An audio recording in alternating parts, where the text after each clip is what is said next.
وحده لا شريك له وأشهد أن محمدا عبده ورسوله أما بعد فإن خير الحديث كتاب الله وخير الهدي هدي محمد صلى الله عليه وسلم وشر الأمور محدثاتها وكل محدثة بدعة وكل بدعة ضلالة وكل ضلالة في النار فأعوذ بالله من الشيطان الرجيم بسم الله الرحمن الرحيم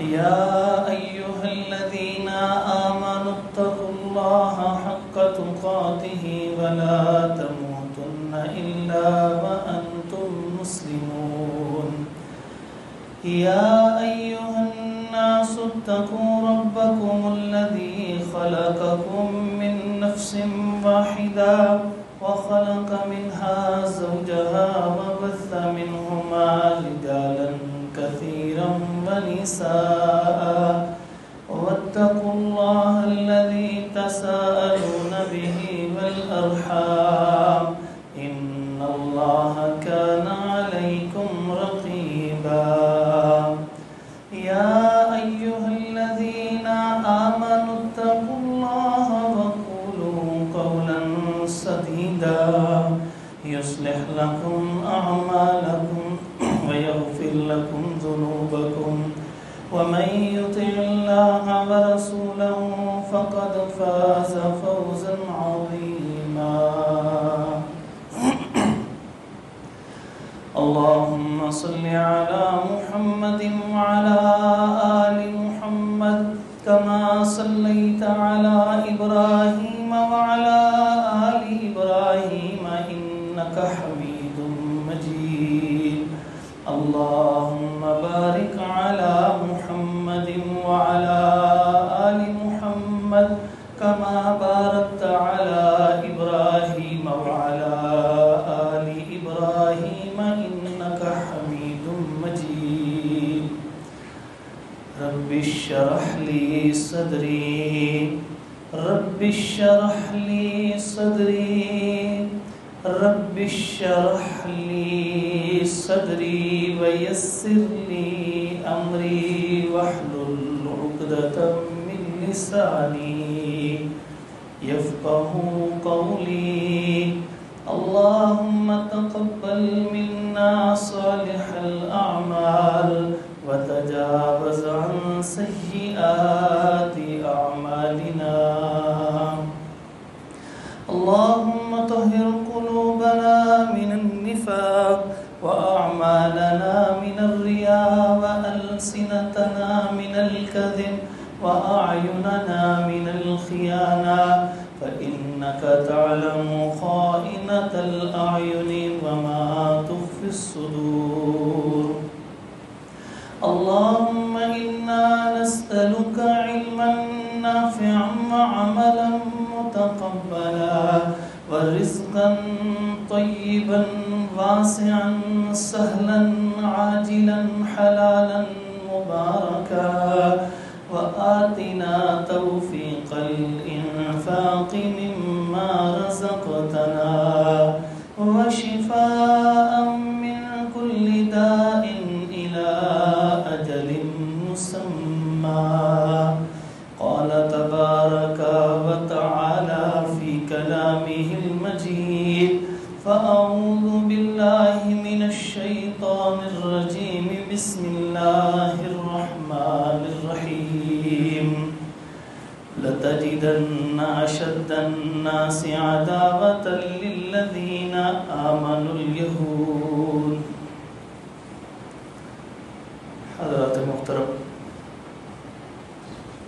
یہود بنی اسرائیل قرآن مجید کے اندر جو سب سے زیادہ واقعات پہلی امتوں کے ذکر کیے ہیں ان میں اسی قوم کا ذکر کیا اور یہ ایک ایسی قوم ہے کہ جو صدیوں تک ان کی نسلیں آتی رہیں اور ان میں اچھے لوگ بھی تھے اور برے لوگ بھی تھے. اللہ نے ان میں سے بہت سی نسلوں کو، جن کو یہود کہا جاتا، بنی اسرائیل کہا جاتا، ان کی مختلف نسلوں کے مختلف واقعات ذکر کیے.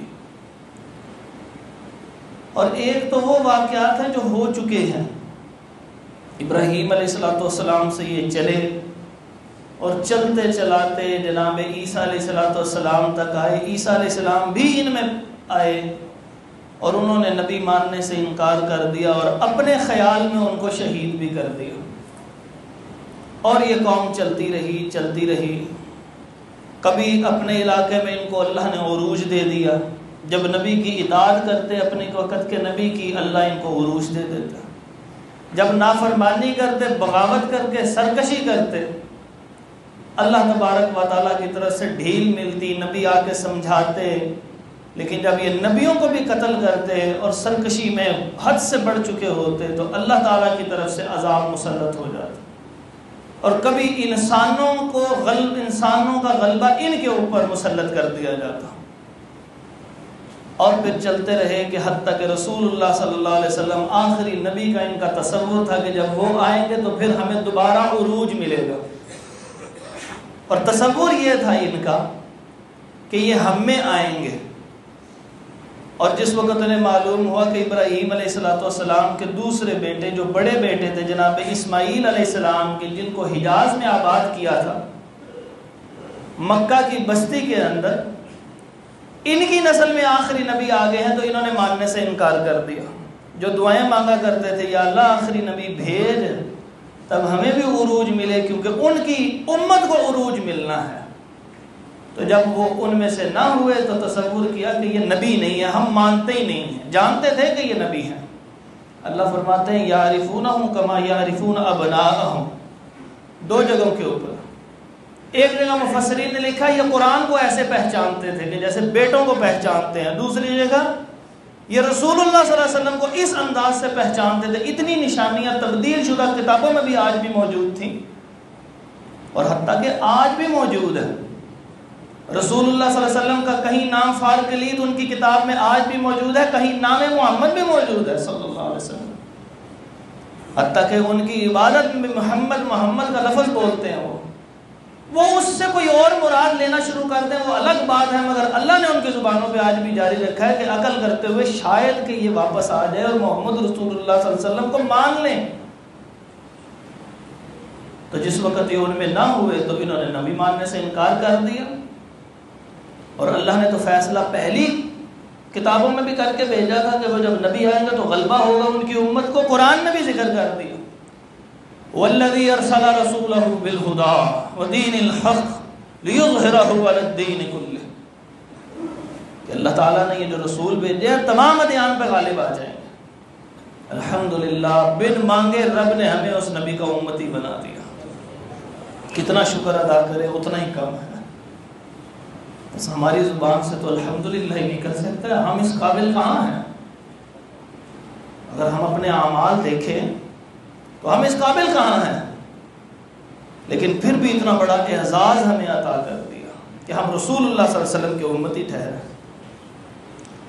تو وہ وہاں پر رہے، نبی پاک صلی اللہ علیہ وسلم کے پاس رہے، بغاوتیں کرتے رہے، معاہدات توڑتے رہے. تینوں قبیلے ایک ایک کر کے نکال دیے گئے. پھر خیبر کے اندر سے وہ کرتے سازشیں کرتے رہے، حتیٰ کہ رسول اللہ صلی اللہ علیہ وسلم نے اس علاقے کے اوپر پھر حملہ کیا اور ان کی سازشیں ختم کی گئی. لیکن آپ صلی اللہ علیہ وسلم نے حسن سلوک جاری رکھا، حتیٰ کہ فتح کر لینے کے بعد بھی یہودیہ نے دعوت کی تو نبی پاک صلی اللہ علیہ وسلم نے قبول فرما لیا، انکار نہیں کیا. وہ ظالم اور بدبختہ عورت ایسی تھی کہ اس نے اس کھانے کے اندر زہر ملا دیا تھا. وہ اپنی سرشت سے باز نہیں آ رہے تھے کہ جو انہوں نے اپنی بنا لی تھی. رب نے نہیں کسی کو ایسا پیدا کیا، لیکن حسد اور بغض کی وجہ سے کہ ہم میں نبی کیوں نہیں آئے. تو کئی مرتبہ رسول اللہ صلی اللہ علیہ وآلہ وسلم کی شہادت کی انہوں نے کوشش کی شہید کرنے کی. تو یہاں پہ چلتے رہے حتیٰ کہ ان کو پہلے رومیوں سے بھی مار پڑی، جن عیسائیوں کو نکالا تھا ان کے علاقے سے ہیروڈس، اور اس کے بعد والے آنے والے لوگوں نے اسی علاقے سے نکلنے کے بعد وہ روم کے اندر گئے اور روم کے اندر ان کی بہت بڑی سلطنت بن گئی.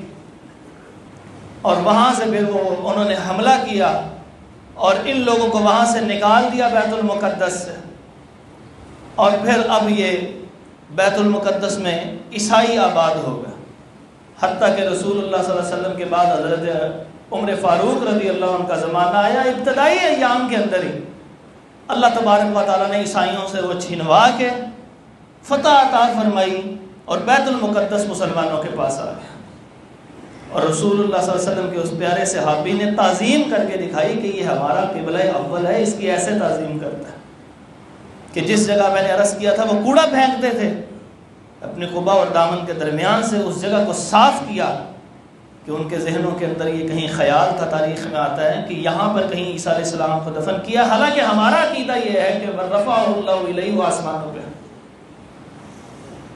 تو پھر یہاں پر پھر وہ مسجد ایک سائڈ پہ تعمیر کی گئی، اور ان کا وہ جو یہودیوں کا وہ جو بڑا ٹیمپل دوسری دفعہ تعمیر کیا تھا وہ بھی تباہ ہو چکا تھا، اب ایک ہی دیوار باقی جس کو دیوار گریا کہتے ہیں، ویسٹرن وال بھی کہتے ہیں، والنگ وال بھی اس کو کہتے ہیں، وہاں کھڑے ہو کے وہ عبادت کرتے ہیں، وہ اپنی پرچیاں خواہشات کی لکھتے ہیں، خواہشات ان پرچیوں کے اوپر، اور اس کے پتھروں کے درمیان جو خلا ہوتا ہے، جیسے اینٹوں کے درمیان خلا ہوتا ہے ایسے پتھروں کے درمیان بھی خلا ہوتا ہے، تو اس کے اندر رکھتے جاتے ہیں، کچھ عرصہ گزرتا ہے پھر وہ ان پرچیوں کو نکال کے دریا برد کرتے ہیں، اور پھر اگلے بندے آتے ہیں وہ رکھتے ہیں، اور آج بھی وہ ایک تصور لے کے آئے ہوئے ہیں، اور میں نے یہ تفصیل سے ذکر کیا تھا، ان کا تصور یہ ہے کہ سب سے پہلے ہمیں ایک ریاست بنانی ہے، اور جس وقت 1917 میں پہلی جنگ عظیم کا اختتام ہوا تھا تو اس وقت برطانیہ نے اس بیت المقدس کے اوپر قبضہ کیا تھا، اس کا پہلا جو چارج تھا وہ مسلمانوں کے زیر خلافت وہ حضرت ترکی جو عثمانی ترک تھے ان کے پاس تھا، پھر برطانیہ نے اس کے اوپر قبضہ کیا، اور پھر وہ لفظ بولے اس بندے نے، اس کے جنرل نے، اس نے کہا آج ہم نے آزاد کروا لیا ہے، یعنی 3 مذاہب کا بنیادی جو ایک جگہ ہے، مرکز ہے، وہ بیت المقدس ہے، یہودیوں کا بھی اور عیسائیوں کا بھی اور مسلمانوں کا بھی، تو تینوں کا ایک جذباتی اور مذہبی وابستگی ہے اس جگہ کے ساتھ۔ تو اب وہاں پر کیا ہوا کہ اس جگہ کو انہوں نے انٹرنیشنل سٹی قرار دیتے ہوئے بین الاقوامی قوانین وہاں پہ جو خود بنائے تھے وہ لاگو کیے، اور پھر اس کے کچھ عرصے بعد وہاں پر عیسائیوں سے وہاں پر یہودیوں کی ایک سٹیٹ قائم کروائی۔ 1947 میں اللہ تبارک و تعالیٰ نے ہمیں یہ عطیہ پاکستان عطا فرما دیا۔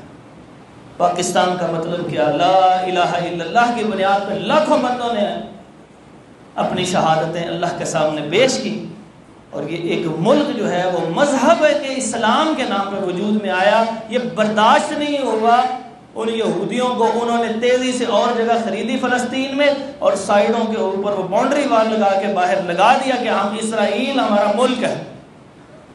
حالانکہ ایسا قبضہ کرنے کے اوپر ملک ڈکلیئر نہیں ہوتا، لیکن الکفر ملت واحدہ، برطانیہ نے اسی لمحے اس کو 1948 میں سب سے پہلے اس کو تسلیم دیا، کر لیا اور اسٹیٹ کا درجہ دے دیا۔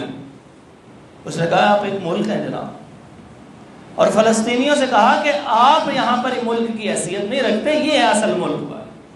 پھر اردن اور اسرائیل کی جنگ ہوئی، اور پھر ان جنگوں کے بعد پھر مصر اور اسرائیل کی جنگ ہوئی، تو یہ عرب اسرائیل جنگیں چلتی رہیں، کچھ جنگیں ہوئیں جس کے اندر پہلے عرب لوگ غالب آئے، پھر اس کے بعد اسرائیل نے مار ماری عربوں کو، کہ جس وقت انسان تعیش میں پڑ جاتا ہے نا تو اس لمحے مار پڑتی ہے انسان۔ اگر آج بھی تعیش کی زندگی بسر کرنی شروع کر دیں گے، جہاد ختم ہو جائے گا، آپ پاکستانی فوج کو نکال دیں، پاکستان آج تباہ ہو جائے، کیونکہ جہاد کی برکت سے کوئی چیز قائم رہتی ہے۔ خوف زدہ ہوتے ہیں لوگ، ہمیں تو معلوم ہے کہ ہم اگر شہید ہو جائیں گے تو کدھر جائیں گے؟ جنت کے اندر انشاءاللہ جائیں گے۔ ان کو معلوم ہے کہ اگر مارے گئے تو پھر ہمارا تو کوئی انجام نہ ہوا۔ تو اس وجہ سے وہ جو فوج تھی اس نے تعیش میں پڑی، اور اسرائیلی فوج تعیش کے بغیر رہی۔ وہ مشہور و معروف واقعہ میں یہیں پہ آپ کے سامنے ذکر کر دوں کہ اس وقت اس کی وزیر اعظم جو تھی وہ ایک خاتون تھی، اور یہ سچا واقعہ۔ اس نے امریکہ کے وزیر دفاع کو جب بلایا، اس کے ساتھ میٹنگ کی، تو ایک چائے کا کپ اس کے لیے پیش کیا، کوئی پروٹوکول نہیں اس کو دیا، اور اس کے ساتھ اپنی تاریخ کا سب سے بڑا اسلحے کا معاہدہ کیا، اور اس نے یہ دکھایا، اس کی قوم نے کہا اتنا زیادہ، ابھی ان کی وہ مصر کے ساتھ بڑی جنگ نہیں ہوئی تھی 1967 کی، دیکھو اتنا اسلحہ خرید لیا ہے، اتنے اسلحے کی پیسے دیتے دیتے ہماری قوم اتنے سال، اتنے ڈیکڈز، 10 سال کو ایک ڈیکڈ کہتے ہیں، اتنے ہم 10 سال جو ہیں پوری کی پوری قوم ناشتے اور رات کے کھانے سے جائے گی، ہماری زندگی میں ایک دوپہر کا کھانا رہ جائے گا، باقی سارا جو کمائیں گے ہم قرضہ اتارتے رہیں گے۔ تو اس خاتون نے ایک جملہ بولا تھا، مسلمانوں کو کچھ سبق سیکھنا چاہیے۔ اس نے مسلمانوں کی تاریخ پڑھی تھی، اس نے وہاں سے وہ جملہ سیکھا اور بولا اور ان کی قوم کو، اپنی قوم کو بتایا اگلے دن خطاب کرتے ہوئے۔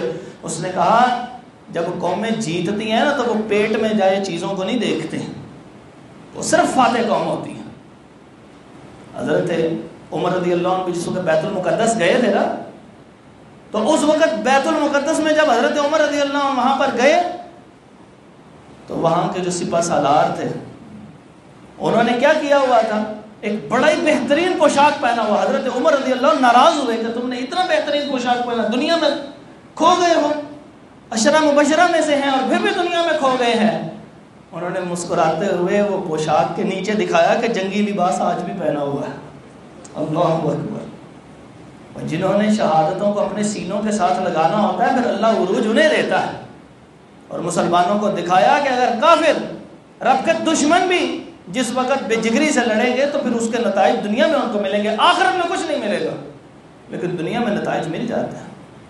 پھر وہ قوم نے جب جنگ لڑی تو پھر عرب لوگوں کو معلوم ہوا کہ قومیں جنگیں ایسے لڑتی ہیں، نقصان ہوا ہم لوگوں کو۔ اس وقت پاکستان کی طرف سے بھی افراد گئے اور پاک فضائیہ کے کچھ افراد گئے وہاں پر، اور انہوں نے بڑے جوہر دکھائے۔ مزید کی میں کسی طرف اور اشارہ کرنا مقصود نہیں ہے، اور اصل بات کی طرف آتے ہیں کہ یہاں تک کی بات میں نے سارا خلاصہ کر دیا، کیونکہ اب تک ہم 4 خطبات میں یہ چیزیں تفصیل سے سن چکے ہیں۔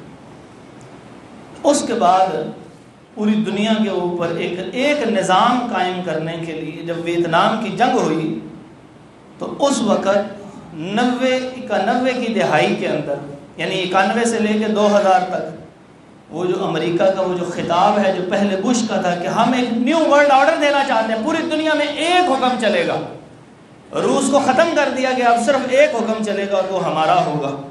اس کو نیو ورلڈ آرڈر کہتے ہیں کہ پوری دنیا کا نیا حکم نامہ آنے والا ہے، اور اس کتابیں دیکھ لیں جہاں جو دل کرتا ہے کام ہوتا ہے، اور وہی چلتا جا رہا ہے۔ اور اسرائیل اس وقت مضبوط سے مضبوط ہوتا جا رہا ہے، کیونکہ اس کو آشیرواد کس کی ملی ہوئی ہے، اس وقت کی سپر پاور کو ملی ہے۔ ہم گلہ کس سے کریں، مسلمان کمزور ہیں، 60 کے قریب اسلامی ممالک قائم ہیں، اگر ان کے اندر اتحاد ہو جاتا اور صرف اتنا ہی کہہ دیتے کہ ہم ان لوگوں کی مصنوعات کو نہیں استعمال کریں گے، وہ ساری ملٹی نیشنل کمپنی ختم ہو سکتی تھی، یا کم از کم ان کا وہ جو ظلم کرنا ہے وہ فلسطین کے اوپر وہ ختم ہو سکتا تھا، کیونکہ ان کو پیسے سے محبت ہے۔ جب پیسہ آنا رکے گا تو وہ خود بخود ہی ظلم بھی چھوڑیں گے، کیونکہ ان کو پیسہ چاہیے اصل میں۔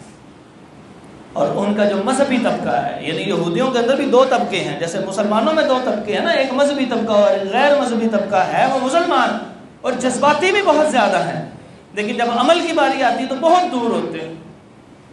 دیکھ لیں آج ایسے محسوس ہوتا ہے جب ہم خطبہ شروع کرتے ہیں، پوری مسجد بھری ہوئی ہے، 3 کی 3 منزلیں کھچا کھچ ہوتی ہیں، شدید گرمی میں بھی اوپر لوگ چلے جاتے ہیں، تو بڑا دل خوش ہوتا ہے اتنے لوگ آئے ہیں، لیکن کبھی آپ باہر نکل کے دیکھیں ایک بازار کے اندر اس سے زیادہ لوگ موجود ہوں گے۔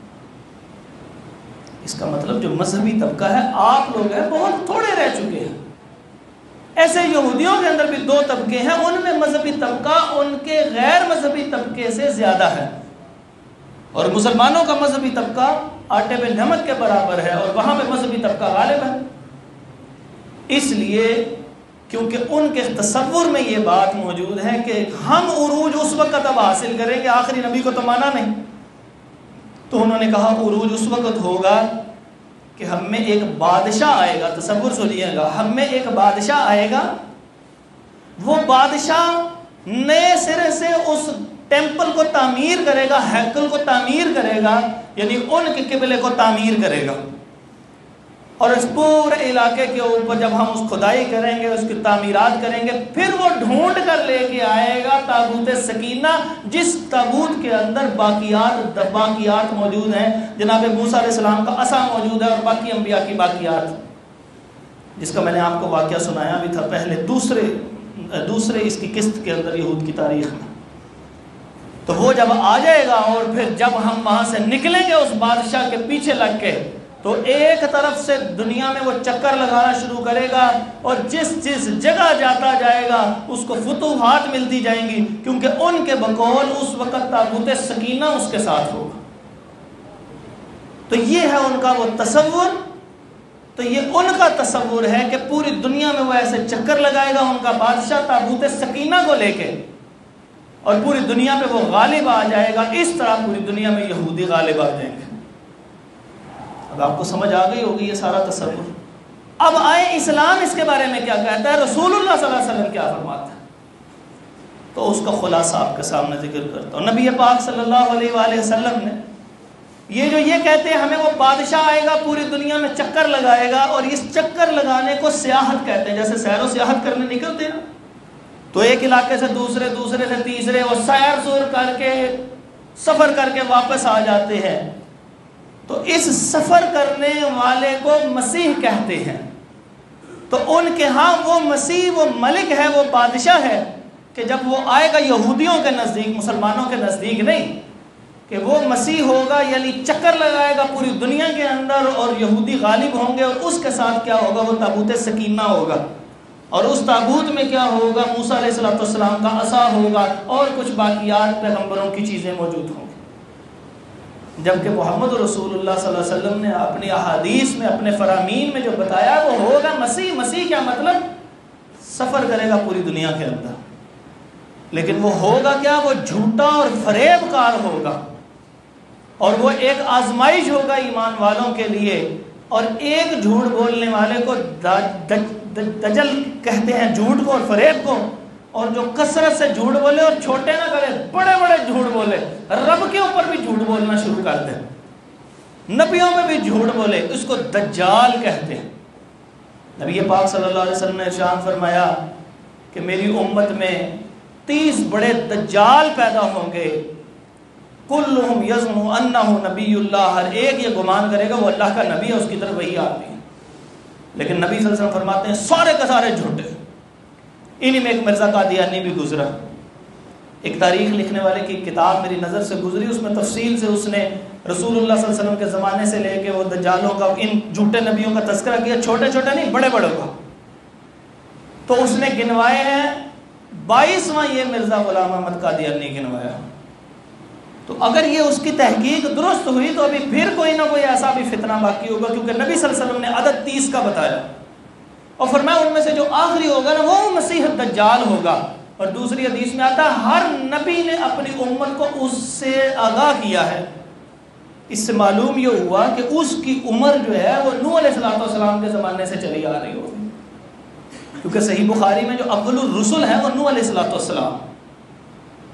نبی مکرم صلی اللہ علیہ وآلہ وسلم کی ایک صحابیہ فاطمہ بنت قیس رضی اللہ تعالیٰ عنہ، وہ کہنے لگی، آواز آئی لوگوں آ جاؤ، منادی جس طرح ندا دی جاتی ہے آج سپیکر پہ دی جاتی ہے، پہلے بندے بھیجے جاتے تھے، آواز دی جاتی تھی، اکٹھے ہو کے آگے لوگ، نبی پاک صلی اللہ علیہ وسلم بلا۔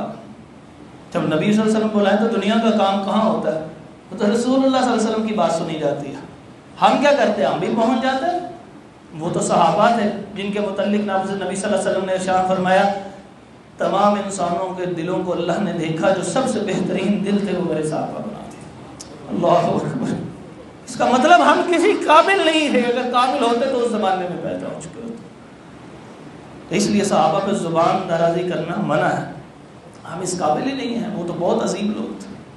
تو وہ ایسے اکٹھے ہو گئے محبت سے کہ نبی صلی اللہ علیہ وسلم نے بلایا، آپ صلی اللہ علیہ وآلہ وسلم نے تمیم داری رضی اللہ تعالیٰ عنہ کو بلایا، اور یہ پہلے عیسائی تھے، اس کے بعد مسلمان ہوئے تھے۔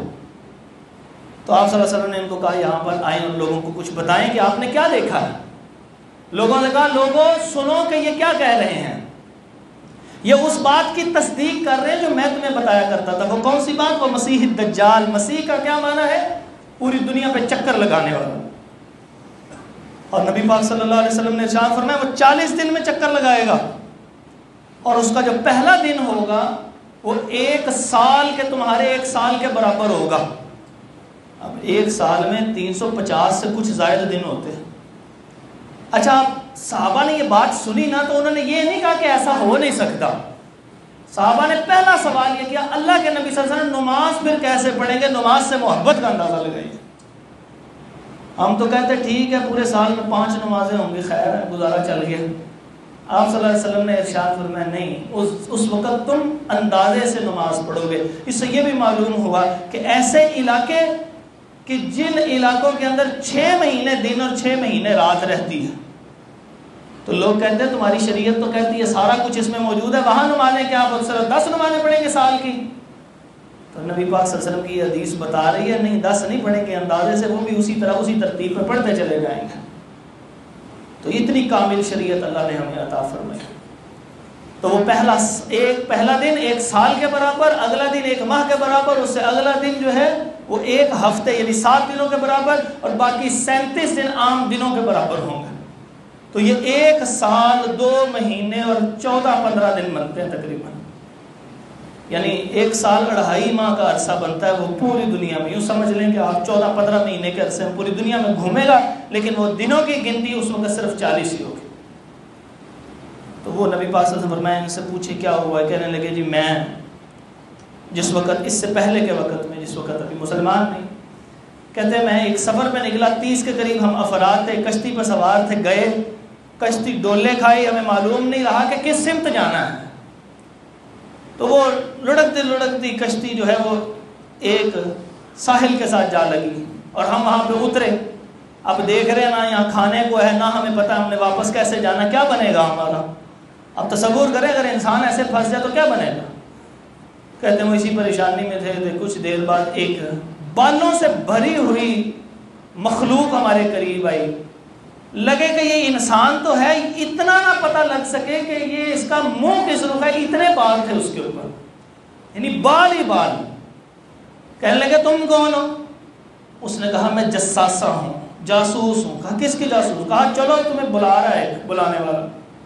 کہتے اب ہم ڈر گئے کیونکہ ہم تھے عیسائی، یعنی مطلب یہ کہ تصور تو تھا وہ شیطان کا بھی ایک ذہن میں، اور رحمان کا تو تصور تھا ہی پہلے قوموں میں۔ بہت ملحد کم ہوا کرتے تھے جن کے اندر اللہ کا تصور ہی موجود نہ ہو۔ میں نے کہا یہ شیطان ہی نہ ہو، لیکن وہ چونکہ ہمیں وہ اس خوفناک سی تھی، اس نے کہا چلو میرے پیچھے۔ اب ہم بالکل اسی طرح اس کے پیچھے چلے۔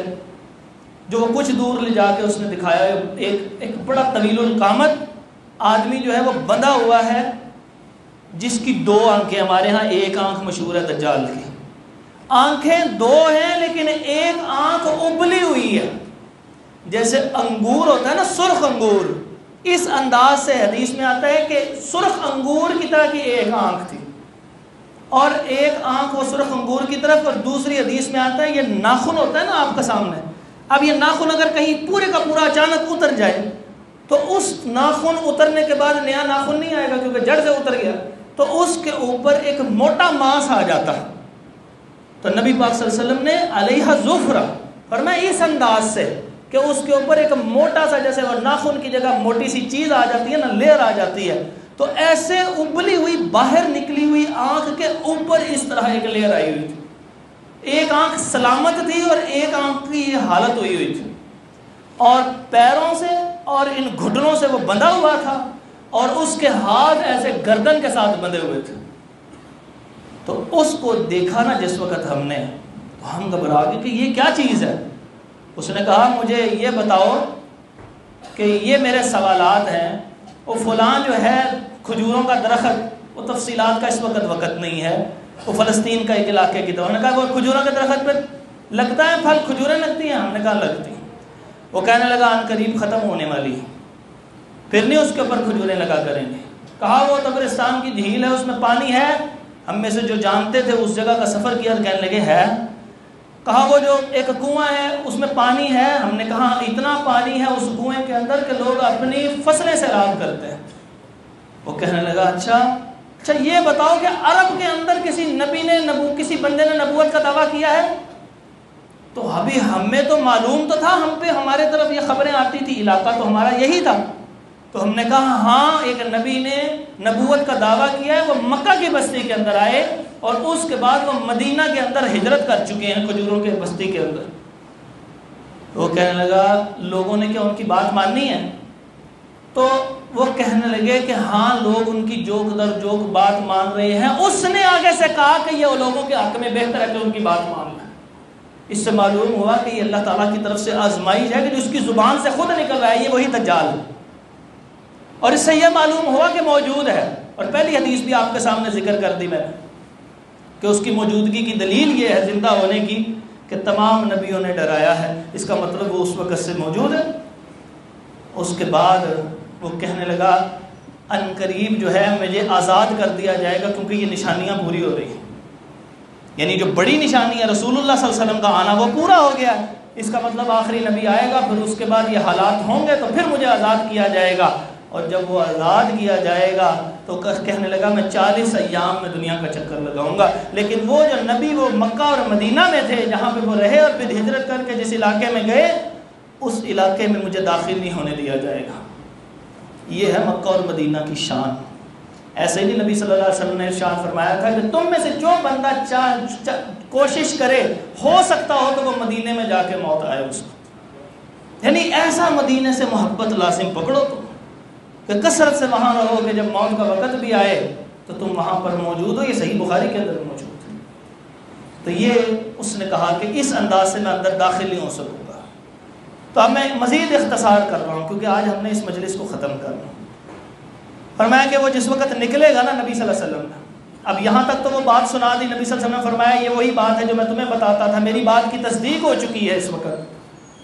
تو اب میں اگلی احادیث کا خلاصہ آپ کے سامنے رکھتا ہوں کہ جس وقت وہ دجال نکلے گا نا تو دجال کے نکلنے سے پہلے، اس کے آزاد ہونے سے پہلے ایک جنگ ہوگی، مسلمانوں اور عیسائی مل کے اپنے ایک مشترکہ دشمن کے خلاف لڑیں گے کہ جن کے چہرے ایک ڈھال کی مانند ہوگی، جیسے تلوار مارتے ہیں گول سی ڈھال ہوتی ہے، تو اس انداز کے چہرے والوں کے خلاف جنگ ہوگی۔